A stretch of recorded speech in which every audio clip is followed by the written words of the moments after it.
الرحمن الرحیم السلام علیکم ورحمۃ اللہ وبرکاتہ۔ تمام غموں سے نجات۔ حضرت ابو درداء رضی اللہ تعالیٰ عنہ فرماتے ہیں کہ نبی اکرم صلی اللہ علیہ وآلہ وسلم نے فرمایا کہ جو شخص 7 مرتبہ صبح اور شام ان کلمات کو پڑھے تو اللہ پاک اس کے دنیاوی اور اخروی تمام غموں کے لیے کافی ہو جاتا ہے۔ کلمات ہیں: بسم اللہ الرحمن الرحیم، حسبی اللہ لا الہ الا ہو، علیہ توکلت وہو رب العرش العظیم۔ حسبی اللہ لا الہ الا ہو، علیہ توکلت وہو رب العرش العظیم۔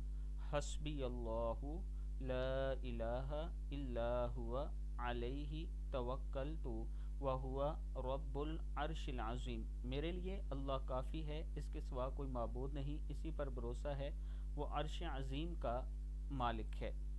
صدق اللہ العظیم۔ صبح و شام اپنے غم کم کرنے کے لیے 7 مرتبہ یہ دعا پڑھ لیا کریں۔